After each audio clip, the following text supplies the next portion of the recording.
Peace, everyone. So today I'm going to be showing you some labor positions with the help of my amazing husband. We had so much fun making this video.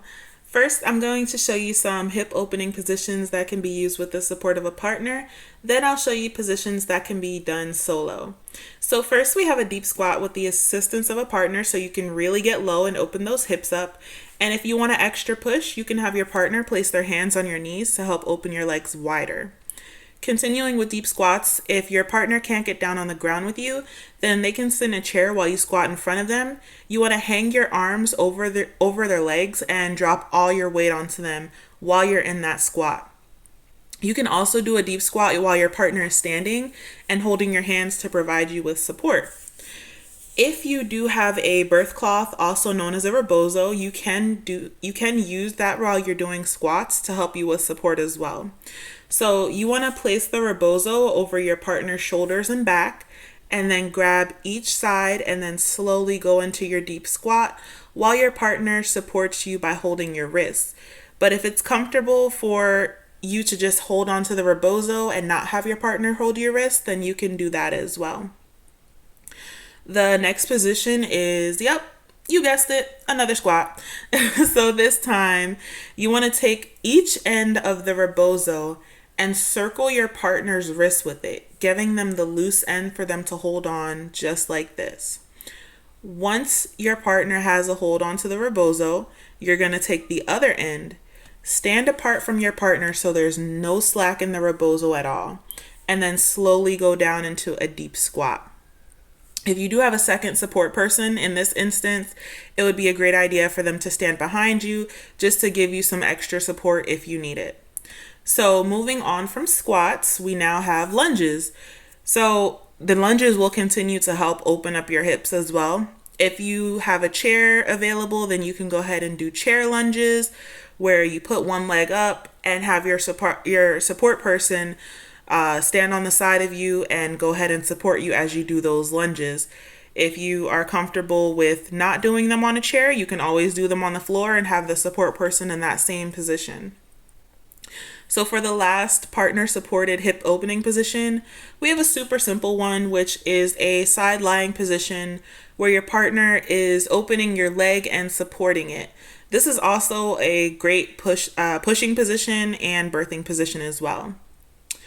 So if you're working on opening up your hips solo, then you can grab a birthing ball and do hip circles to both sides and just make sure that your legs are spread wide, and then you can also do rocking back and forth to help open up those hips. Next, if you're familiar with yoga, then you should be familiar with child's pose. Here we have a semi-child's pose where we're using the birth ball for support. Make sure that your legs are open to get the deepest stretch possible. And if you don't have a birth ball or you're more comfortable with doing child's pose regularly on the floor, then you can also do that as well. Next, we're going to get back on our birth ball doing lunges. And this can be done with or without the ball. If you're doing it with the ball, then you can have extra support while you're doing those lunges and actually get a deeper lunge in. So that's really good. Another good way to open up your hips is doing a butterfly pose where you just sit down, touch both of your feet together, and relax your legs, letting your hips drop and open. You can even do little pulses with your legs in this position, and that'll help as well. You can also sit cross-legged and have your hips open. And it's also a great position to use while you're practicing your deep breathing. So next we have what they call a 90-90 hip movement. I'm not sure if that's the exact name of it, but I know they call it 90-90 because your legs are in that position. Honestly, this one is a bit tricky, even for me. So if you plan on doing it, it's a great hip opener, but definitely take your time when you do it. And if you have support while doing this position, please use your support. Be careful. So next we have a side lying position where you have one leg raised on your birth ball and just slightly roll on the ball to help open your hips up. You can either do a small roll forward or you can do a big one, or you can even just lie still with your leg raised and go ahead and rest. That's also a great position to use while birthing, while pushing, and also for birth. So next we have a deep squat with rocking from side to side, which is fun in my opinion. Just be careful while doing this position and always use support if you have it. If you don't have a support person there while doing it, just make sure you're by a chair that you can grab onto, a wall, something that can support you.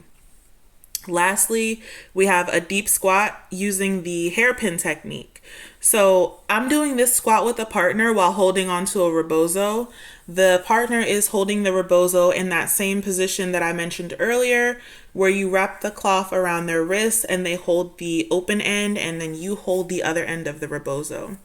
So if you don't have a partner to do this position with, you can always do it while holding onto a chair, a door, a sink. Just make sure that you have something to hold on to while you do this position. Basically, it's done like a butterfly and it's really helpful. So all you do is take and turn your knees in and back out. So that's pretty much it for the hip openers. Next, we're going to focus on relieving some back pain and tension that you may have during labor. First, we have counter pressure, which is amazing. You can do this while the birthing mother is leaning over a birth ball or sitting upright.